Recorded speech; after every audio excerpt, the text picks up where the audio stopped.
This is Scott Fain with the Team Woods podcast. And for today, I'm talking with proprietor of Gingerbread Bakery out of Columbiana, Ohio, and all around nice person, uh, Dorothy Powell. There was a recent festival, Monsters and Mushroom Festival, over at Commonwealth. Can you tell Yeah. me a little bit about that and what your participation was in that event? I was a vendor for the event and I work alongside Ashley on some of her projects, which she's the one that through the event, Ashley Morrow. She invited me down and I came to her first event, Mushroom and Maidens, I believe is the name of it. Hmm. And then I did pretty good. That was actually my very first event that I did, selling bread and stuff. And then I continued a couple other events outside of that, and then came back for Mushrooms and Monsters, and that's where I connected with Gail and Matthew. Okay. Just for those who aren't familiar, like myself, I hadn't been to that particular festival. What is the mushrooms and monsters? Like, what's the mushrooms and how do the monsters fit in? Uh, my excuse me, my assumption is just it's the theme of the mushrooms behind it all. In my opinion, it's more of just the magical, the funness of it, and the excitement of the different things that mushrooms can provide and stuff. The medicine behind it too, because she's into a Okay. lot of the natural stuff, and that's kind of what the sports sorority sisterhood is kind of all about, is like the natural stuff. But Okay. I connected with her just as a vendor, just on a whim to see if it would be something that I was gonna continue with. And what about what did you bring to the event? Like, what products did you bring with you? So I brought sourdough bread. So I have bagels, tortillas, Hmm. English muffins. If it could be made with sourdough, I Hmm. pretty much will do it. As long as it's not like a long process. Like croissants would be a very long process, and that's not something that I could offer. But if it's something that I can offer and do it, I will do it. So, as far as like with the sourdough, I've only heard of sourdough aside from just bread. I've heard of it with cinnamon rolls. That's the only outside of regular sourdough bread that I've heard of. Like, so there's a whole range of products that Yeah, you can there get. can be a whole range of products. Sourdough, it's essentially just flour and water that makes the starter of sourdough. So you can add it into any flour baking recipe. Mhm. I've used it in, let me see, gravies instead of using a roux. I make use it in my gravy. Um, I've used it in my soups to thicken it. So there's a lot of like different things you can do with sourdough. And that's kind of what I want to show people, is that it's not just the bread, because that's what a lot of people know of. It's just the bread. Mhm. And a lot of people, when they come by, they're like, is this all sourdough based? And I'm like, yeah. And they're like really shocked. And that's why I try to have a very wide variety of stuff. Yeah, I appreciate that because I in recent years, regular sourdough hasn't really appealed to me as much as it used to. Used to love it, and but when like I said, with the cinnamon rolls, that was a unique and interesting take on it. So I'm curious to try some of the others. How'd you do in sales? Just out of curiosity that day. Oh, we did decent. I can't complain. In my opinion, it's all about just getting the connections out there. I am new to all of this, so in my opinion, it's just people have to try my product to get to experience it and to be like, oh, this is actually good. The I actually had a guy came by through the Mushroom and Maiden Festival that was looking for me at the Mushrooms and Monsters thing so he can get more. He got jalapeno bagels, and he like pretty much sold me out of jalapeno bagels. I know that feeling. You find something you like, and it's like there's only so Yeah. much. You're getting it all bought out. Did you know anything about Commonwealth before you came to the event? Like, had you heard anything about the organization? Ashley mentioned them in a brief conversation at one point, but um, when I was coming to Mushroom and Monsters, I was actually looking forward to trying to meet Gail, and we ended up meeting like she just came up to the booth, and I was like, oh, that's kind of cool. So I knew a little bit, but not enough of what to expect or what all you guys did or not. Oh, okay. Yeah, that's Gail, we work with her as she's our Okay. helping us as our assistant right now. And that's one of the things that she did was we put together a little flyer to get to just certain select people. And you were one of the people that, she reached out to. And I'm glad she did. Like I said, it's always fun to connect with interesting people doing interesting things. Um, just a little bit about your beginning and family life. Where'd you grow up? I grew up in a little town called Hookstown, Pennsylvania. Hmm. It's a very Hookstown? small country, uh very hick type town. They used to call it Hickstown because everyone were just country folk. Hmm. That sounds Um like a nice small town experience, though, I imagine. it was everyone knows everyone, and something that I do have to say is that when the community needs to come together, the community really comes together because it's such a small, tight knit community. Hmm. I liked Hookstown, but I do think that it was kind of it almost held me back because it was such a small town. There Hmm. wasn't enough variety and enough just diversity and just different things going on. It was just in my opinion just kind of black and white kind of life. I wasn't when I moved out of Hookstown and moved into came to Ohio, it was kind of a uh eye opener that kind of like there's a lot of shock into things because I would just wasn't aware of it just because I was so into that little town. What kind of things did you enjoy doing? As far as like activities and stuff, was it just baking or like what other things did you come up loving to do? I when I was younger, I really loved to write and to read. I had a very strong imagination growing up. On top of that, I started baking probably in my teens. It was something that kind of helped me just teenage stuff. So you started baking your teens. What about your favorite classes? We like to, some people enjoy school, some people don't. What was your favorite class back then? So classes for me, really liked my English classes. Surprisingly, I really liked my one social studies class in high school. The one teacher in there was really like she really did a lot of hands-on stuff and some really cool projects. And then my other thing was I was part of it's called FBLA, it's Future Business Leaders of America. Okay. And I actually Mhm. went to like competitions for stuff like that. So it was pretty much it taught us kids how to pretty much run a business and then certain business topics we would compete in. My first one was customer service Hmm. and it was the competition. The first competition is on the computer, and then the second part is they take you out to Hershey, PA, and you do a competition amongst all these other people. And then if you win there, then you go to nationals, which Hmm. unfortunately I never went that far, but it was still a really fun experience. And I think it kind of helped me in my journey today. Did you dream of being a baker when you were young coming up? No, this is really cliche, but all I really like foreseen myself being was a mom. That's all I wanted to be growing up. I loved kids. Even from like 7 years old, I was always wanting to play with the babies, the little ones. Hmm. That was like my main dream. Hmm. Uh, for a while, I wasn't sure what my life was going to hold because it was kind of a rocky start after I left high school and stuff. Hmm. So I didn't really have super goals growing up. I always jumped around between things, but nothing ever felt like me. Not everything else just kind of felt forced or I just didn't like being there. Kind of had to find yourself a bit. Yeah, I did. I definitely had to find myself a little bit. There's nothing wrong with that. I think it's underrated a lot of times, people not being able to go out and figure out who they are, ultimately.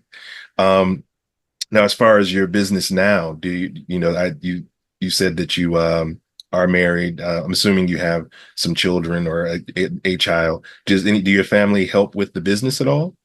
Yeah, I have four kids from ages 15 to 5. Okay. Uh the two oldest ones are my stepsons, but I don't really consider stepsons. They're just my bonus boys.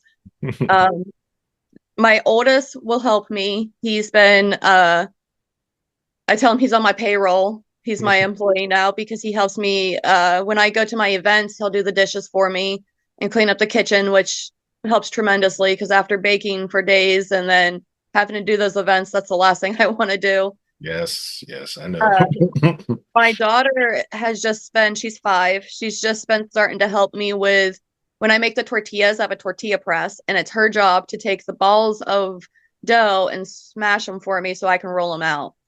Fun. And she will yell at me if I do not let her do it. She's like, Mommy, you did it by yourself. Why? That's my job. And then I give her like $5 for helping me for that day. And she thinks Uh, it's the coolest thing. The other two, they want to help, but they're more into video games at this point. and that's fair enough. I get that, but it's at least you got the two that sound like they actually enjoy it. That was my next question: is like, do they enjoy helping? It sounds like you got the right crew. Right. I hope Um, they enjoy it. yeah, I mean, it's important. You're bringing them along to kind of at least if they don't want to be in the kitchen, they're going to know it by the time they get old enough to make those decisions. And if they Yeah. are, then it's a nice leg up. Um, as far as your passions, how did you get into making sourdough bread? Well, I feel like it started with like plants and stuff. I started with house plants and it led to gardening and then the gardening led to sourdough. It was just Hmm. learning about what's all in our food and stuff. And then I just kept seeing stuff on TikTok and Facebook about starting your own sourdough starter. And I'm just like, it was Christmas, I think 2 years ago, maybe going on 3. I decided I'm just going to start a sourdough starter, see what happens. And then it kind of just spiraled from there. Like the sourdough starter did its thing. I was able to do what it was supposed to do. So then I started baking with it, and then I tried the stuff myself, and I'm like, this is pretty awesome. So then I started with friends and family, and they started liking it, and then advertising on Facebook, and it kind of almost gave me a purpose outside of mom, and that was like a really good thing for myself. Like even though that's what I wanted to be when I was younger, Mhm. I also needed to find something outside of Oh, that because yeah, I was being too wrapped up into mom, and I kind of, in a sense, lost myself in that, and that isn't a really good example for my kids, in my opinion. I wanted to yeah, give them the example of mom shows up, mom's gonna do something, than just sit here and clean the house all day. right. I'd said something. My son recently got married, and that was one of my notes to him during the toast. Is I was like, I love you guys, but you're designed to lead at some point. So it's like I want to. It's like so spend time. Make sure you keep connected with your partner because, like I said, you're saying they're designed to grow up and do their own thing, and that's Mhm. I'm not mad about that. But it's good that you find something outside of that. Um, what about the sourdough starter?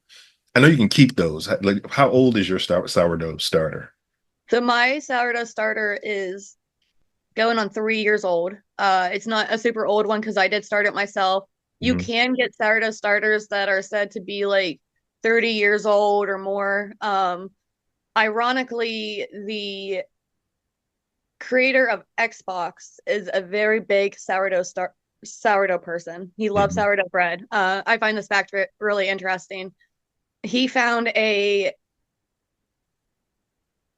I think it was like a starter or like the same bacteria or dehydrated starter in a tomb in Egypt, and he brought it back and put it in a controlled environment and pretty much made sourdough bread from that starter. And that was like hundreds of years old. And it was Mm. still like he was able to reactivate it and get it going again. Um, but if you look at the Xbox symbol and then you look at an original like sourdough loaf, like the round loaves with the Mhm. X across it, it's the Mhm. same exact symbol. Huh. Now, I don't know if it's just a coincidence, but it's the like everyone, it's like an ongoing joke on the sourdough community that like the Xbox symbol is a sourdough bread loaf. Hmm. That makes And me wonder how it tastes, though. I mean, I'm be willing. I'm adventurous, but right, 3,000-year-old sourdough bread sounds interesting at the very least. right. I can imagine the tanginess and like just the bacteria that we don't even have today, like Mhm. from then that's like just in the air that can create it. Because my sourdough could be starter could be different than somebody else's sourdough starter because our environments are different. Right. Yeah, I So played around with it a little bit during the pandemic, but it didn't take it. I kept like I'd forget about it. Like it takes a little bit of more discipline than at the time I was ready to give. And I think I killed two of them. What did I? Bread Pit was the one of them, and I forget what the other one is named. I love the little punny names. Is I can, sourdough is it good for you, sourdough bread? yeah, it's really good for you. It has really good probiotics, prebiotics in it from the fermentation process. The I think it's called lactic bacillus is the fermentation process. It's the bacteria that creates the fermentation process. It Hmm. helps break down gluten in the bread. So a lot of people with gluten sensitivities can eat it. Hmm. Not all people with sensitivities, but some can. Um, then it lowers the glycemic index of the bread. Hmm. So, well, actually, it doesn't not just the bread. When you eat sourdough bread with your meal, that sourdough bread, the fermentation process is still going on when it breaks down in your gut. Hmm. So it actually helps break down other sugar levels, glucose levels in your food. So that whole meal, it would help break that down, Hmm. which I find really, really cool. And a lot of That's people cool. think that the heat kills off the bacteria, and it actually doesn't. It just inactivates it. It makes it like kind of go dormant. So Hmm. you can essentially take a piece of bread and maybe even start a sourdough starter with just a little chunk of your bread with some water Hmm. because that bacteria is still in there, and that's what helps like make things good for your gut and all of that. Hmm. Okay. As far as your products with the sourdough, like what's your best-selling product? Here lately, it's been the jalapeno cheddar bagels. A lot of people have said a lot of good things about them. Hmm. I mean, I can imagine it would taste good. I have to next time I come to town, that's the first thing I'm coming for is some jalapeno cheddar bagels. Okay. Um, what do you charge for them? Or how many does it come in a pack and what do you charge for them? They come in an 8 pack, and I charge $15 for them. Okay. The inclusions are 15, and then my plains are 9. Okay. So Okay. it's like a little bit cheaper. No, still, it sounds like a good deal, especially when you're talking about made artisan made breads and things of that nature. So you're not going to get that at the store next door or what have you. What's your biggest goal for the business in the next year? In the next year, I would like to open up our property that we have. We have different buildings that we can turn into different business ventures. And the first thing I'd like to do is take one of the buildings and turn it into a bakery so I can have I can even offer more than just the cottage law approved baked goods that I can sell. Hmm. If I have my own bakery and my own space, then I can sell other stuff out of that bakery. And then eventually down the road, this is going to lead into my other ventures of foraging and meditation and the holistic side of things. And once my kids are grown, I would like to turn this place into like a holistic retreat, bed and breakfast type deal where we work with like small groups and do teach them meditation, connecting with them, their inner selves, even doing stuff with like sourdough, teaching them gardening, Hmm. different things that you wouldn't just get out of normal vacations. I want something that kind of helps educate people and give people these chances to explore this side of things. Hmm. Yeah, adding value. I like that. It's actually my next question about you mentioned about foraging. I want to talk a little bit about it. For me, my experience with it comes from I was out on a bike ride in a on a like a bike path around my house and came across a really big outcropping of chicken of the woods, Okay. that mushroom, and played around with the idea of harvesting it because I was kind of familiar and ultimately just left it alone because I wasn't, I didn't have the knowledge to know that I wasn't eating something poisonous. Right. So that's what got me interested in the subject. How did you get introduced into foraging? Uh, kind of when I started with the gardening and stuff, I was just kind of going around and seeing what all I had around my land. Mhm. And because I kept seeing stuff that was online, like, oh, you can use this and you can use that. And I think it started with the plant called mullein. Oh, well, I yeah. noticed I had a huge patch of it and I Google lensed it and it brought it up. And I'm like, oh, this is mullein. This is what this is. And then I seen benefits on the side of it and I clicked on it and it gave me all this list of benefits of like what you can use it for. And then it just kind of spiraled from there. I started going around my whole entire yard, just Google lensing everything that I could. And then I started realizing like I know plant medicine. I know like there's other plants and stuff, CBD, all that stuff. So I'm familiar, but I didn't realize typical weeds that we cut down or we remove from our yard because they're ugly, they're medicinal. And I Yeah. think that's really cool on how Mother Nature just kind of provides that for you. She just kind of there's been numerous times I'll be learning stuff on TikTok and I'll be like, I really wish I had this in my yard. And 2 days later, I'll go outside and start looking and I'll find it. Hmm. And I'm Yeah. like, I didn't know this was here. So I find it really cool and how stuff like that just kind of occurs. Yeah, dandelions are like that for me. Once I found out all the, especially when somebody that gets stomach aches sometimes and things like that, and to imagine that all of this medicine's here, and for my whole childhood, people have been trying to kill off all the dandelions with poison and all this kind of stuff, like they're doing something bad. And it's like, here's medicine. Kill this medicine off. It just it breaks my heart, honestly. It's um, my heart. yeah, when you think of all the stuff that we can, utilize and it's there and available for us if we just look into it just a little bit, especially Right. like you're doing. I love that you're saying Google Lens. If you don't know what that is or if someone doesn't know what that is, please Google it, especially when it comes to finding what medicines are in your yard. That's awesome. Yeah. Do you have any foraging goals, things that you're hoping to do or find coming up? Um, I would like to learn more on the mushroom side of things. Mushrooms could be a little bit more tricky, so I don't forage a lot of those because there's so many lookalikes, and some of those lookalikes can be poisonous. So that's a side of things I don't really dive into, but that's one goal that I would like to learn and lean into a little bit. Mm-hmm. Um, and then eventually I'd like to, along with my bakery, have kind of an apothecary that I forage stuff for. I think that'd be really cool to have.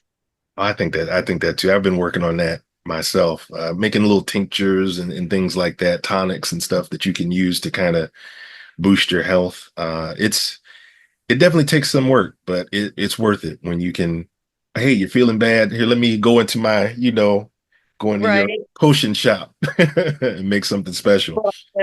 Now, you also mentioned something about meditation. That Mm-hmm. speaks to me because that's as a part of, I have ADHD. And one of the things that how that affects me sometimes is if I'm not meditating, it feels like there's so much coming at you, and it's just like it's hard to concentrate. It's hard to work on a project. And I found that in meditation, it's I just do this quick analogy. I consider it sort of like my mind, sort of like a dining room table. And every time someone every day you bring a plate of food out and you sit and you eat. Now, if you don't meditate, those dishes stay on the table. And then the next day, somebody brings out more food and so on and so on. So eventually that table is just covered with clutter and whatever. And it's just hard to function, at least for me. And Yeah. meditating kind of clears the table a bit, and even if it's just 10 minutes, that 10 minutes gives me so much more peace of mind. So that's how I come to it. How do you like what is it about meditation? Like what styles of meditation do you practice, for instance? Right. When I started meditation, I leaned really heavy into guided meditation. Um, I had an incident where I was supposed to be with friends and having fun, and I got too much into my head during that whole entire weekend. Mhm. And I almost shut down, and I was like, what is this? I didn't understand why this was like what was going on. After I left that weekend, I was kind of like, something's got to change. I got to do something because this isn't how I want to. live my life. This isn't how I want to be able to have fun and not have the social anxiety, not have myself in my own thoughts that this person's looking at me funny and it makes me anxious. Like that's not how I wanted to be. Um being a stay-at-home mom and being home all the time, that kind of led me into that kind of mindset. And I was just like, I'm done with this. So when we got back, I started meditating and reading The Four Agreements by Ruiz, I believe is his name. I think so. I've read it too. Okay. So I started reading that and I used different guided meditations just to help me with anxiety. And I used ones where they were like calling your power back and stuff like that. And then I started realizing how that was helping me with meditation. I even used a little bit of meditation when I had to put my dog down. I came home after that and was really just tore up about it. So I decided to do a guided meditation where it like led me down where I seen my dog and she was in health. She's healthy, happy. Um, and it kind of brought me to peace and made me realize that I did the right thing, that it wasn't out of lack of love for putting her down. She was sick, she had cancer. I had Mhm. to do what I had to do. But I was beating myself up before that. And after that meditation, like there's a weight lifted off my shoulders because I thought her passing was going to crush me. I thought it was going to take me out for a month at least. Because she was with me through every walk of life pretty much since Mhm. I was 19 years old. So that meditation kind of gave me peace of mind. And I think that like I cried for a couple days after that, but it did not take me down as hard as I thought it was going to. Mhm. And from realizing how much that helped, I just started researching and diving more into it and taking classes on different types of meditation. On like there's mindful meditation, and that's like what you were saying, the 10 minutes, that's usually on where that kind of falls in at. And for me, it was really hard to start meditation because of like the ADHD brain, the thoughts coming in and out and stuff like that. Mhm. So the guided meditation helped me get in that mindset of knowing how to meditate, if that makes sense. Yeah. Yep. Um, and then now I can just kind of sit here and just put meditation music on, or I do a lot of stuff where it's the mundane tasks around my house, like folding laundry. I make that into a meditation practice. Cooking eggs, I'll turn on some meditation music and use that instead of letting my mind run wild. I'll incorporate that into my life because sometimes as a mom, I can't sit down for 10, 15 minutes and be undisturbed to meditate. So I kind of just started incorporating that into my life because to me, a lot of people, I can't meditate. I'm too busy. Those are Mhm. excuses. And it's kind of what I want to base a lot of my meditation knowledge on is teaching people how to take those mundane tasks and turn it into a meditation practice. That's actually what I was going to ask because I've met a couple of people, someone very recently whose mind goes so fast all the time. You know, she literally says, I cannot sit and meditate for any length of time. Um, that was so if you had to like just a tip for someone who wanted to use, let's say, making eggs or something like that, like because when I think meditation, I'm thinking you got to sit in a dark room sometime with your, at least before I started getting into it, sit in a Right. dark room, close your eyes, maybe you have Chant. music playing or what chant, what, that type of thing. So it's like, what if you can demystify it and just tell me like how I can fold laundry and still get into that space? Like, what does that involve? So, the very first thing you have to do is give yourself permission to meditate. When you're sitting there saying, I can't meditate, I can't do this, I can't, you're pretty much telling yourself you can't do this. You're giving yourself permission not to meditate. So, when you tell yourself you can, it releases that barrier of that's holding you back. I Hmm. feel like when you start off with that negative mindset that you're not going to be able to do it, then that's how your mind's going to lead you. Hmm. If you go into it with, okay, I'm going to meditate, I'm going to do this, then um, your mind kind of shifts to that kind of energy, that perspective. With incorporating that into folding laundry and stuff, other than giving permission to meditate, you have to allow yourself and tell yourself that you're worthy of that time to yourself. You're worthy of those 5 minutes of clarity, of shedding those thoughts. Hmm. And you don't even have to really sit there and like when you're folding the laundry, like do the or close your eyes. It's just when you're sitting there folding your laundry, you want to just empty your brain. Just focus on your breathing. I put meditation music on and really just tone into the sounds of the meditation music, or um I do a lot of like chimes and the bells and stuff. So a lot of those ringings, it Hmm. helps kind of bring me back into focus.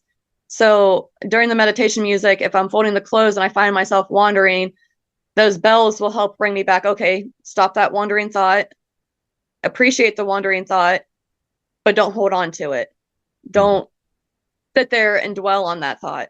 Let it pass. Come back to it when you're done meditating. Okay. Um, Hopefully that makes sense. It does make sense to me. I actually, yeah, because I permission, getting permission, finding out that, or saying or stating that you're worthy of the practice, because that is an important part of it. Because I too spend a lot of time up here, and when you spend too much time up here, it is not always the best. You're not getting a full view of what the world actually is, just kind of your perception of it. And then the breathing, that's a huge thing for me right now. I learned a few different breathing techniques to kind of help you really get yourself centered. So all of those things are great tips. Um, Now, as far as the community, what are some of the things that you'd like to do to give back to the community? I would really like to educate people on how to effectively meditate. And kind of just, I feel like a lot of people bringing that into the community and teaching them pretty much their own power, teaching them to reach within instead of relying on this person or that person to do things for you. When you look within yourself and realize that you have your own power and you can accomplish these things yourself, a lot of things change. And I'm not just saying that, like, I feel like a lot of people say that, like, no one's going to save you but yourself. And it's a very blanketed statement, but I feel like I'm almost living proof of that kind of concept because before I started meditating and taking a look at myself and really connecting with who I am inside and not all the societal things that I think that society, my parents, religion, or whatever is Mhm. telling me. When I look inside and connect with myself and check in with myself and my inner self, not just I call it the judge and the victim. Mhm. I really focus on the positive thoughts of myself. It helps me just kind of what word am I trying to say? It helps me further myself in life. When I was sitting there feeling sorry for myself, when I was saying this person hates me or this person, and I was leading with all that type of thoughts, Mhm. my life was very plain and just not exciting at all. Once I started applying myself and putting myself out there and not listening to those thoughts and actually connecting with what do I want out of my life and making that happen, doors started opening up. People started buying my sourdough bread. I've tried other business ventures and they've fallen flat. Where this, like, I'm applying myself and I'm putting myself out there and I'm doing all these things and it's given me opportunities, and now I'm sitting in front of you having this conversation, and like to me that's awesome. Like I did not imagine myself a year ago when I started meditating and getting into this stuff that my life would be like this today. Mhm. Um, Now when I would meditate, I would almost daydream of having these conversations with people about having excuse me, meditation and pretty much just reminding people of their power within them. I I would sit there and like think of these things and I'm like, who am I to do this? Who am I? Like, I'm never going to be that type of person that's going to put myself out there. And Mhm. but a year later, here I am and I am doing it. And it's to me, it's like a kind of empowering. It's a uh yeah, just empowering. It makes No, me feel good that I put myself forward and it's actually paying off. And all this time I was afraid to do that and fail. And I kind of proved myself wrong. yeah, I'm glad. I'm glad. I'm glad that we have had a chance to sit here and have a conversation. And you're right. It doesn't happen when you're sitting alone by yourself and just thinking those negative thoughts. And it's good to have good people around you that can help pull you out of that too. So that's partly my partner Matthew, my business partner Matthew, helps me do that type of thing, pulls me outside of my head sometimes, and my wife and stuff. So having a good team around you, having good people that care about you around you to kind of help and whatnot, and stepping out into the world is also a good thing. So I really appreciate you spending a few minutes with me today, as it was really nice getting to know you a little bit. How can people find if they want to get some of your baked goods, your sourdough baked goods? How can they find you? You can find me by Facebook on Gingerbread Bakery. I have a group on there. Or you can just search up my name on Facebook, Dorothy Louise Powell. Uh, that's another way. And then for right now, that's probably the only two ways that you can get a hold of me. Eventually, I plan on a website and trying to have other ways of contacting me, but we wanted to make sure this is something that I was sticking with before I Yeah, I get jump you. into all the logistics of it.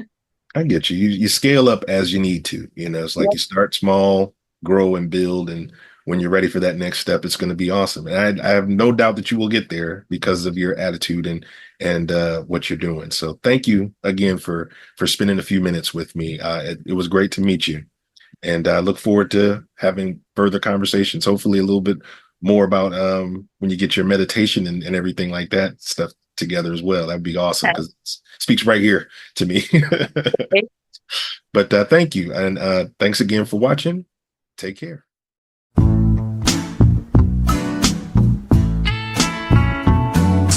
One, two, one, two, three, four. She tries to please herself too much, and I said, baby, why be this way?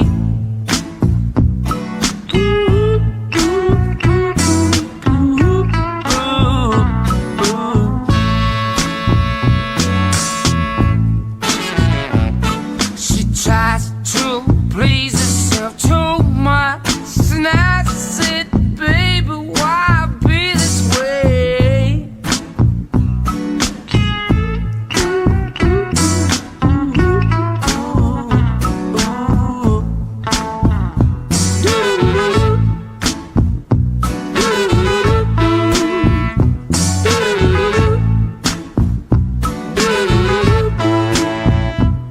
She tries to please herself too much. Then she wonders why she's sorely down. But I said, baby, take a look around. It's a beautiful day. We could go for a ride down to the beach. Then she said she don't like it when the sand get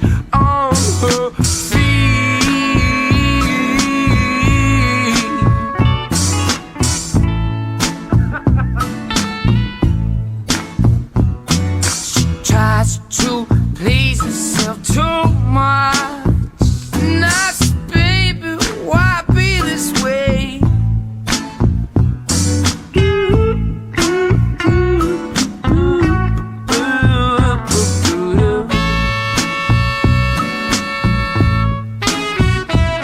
She tries to please herself too much.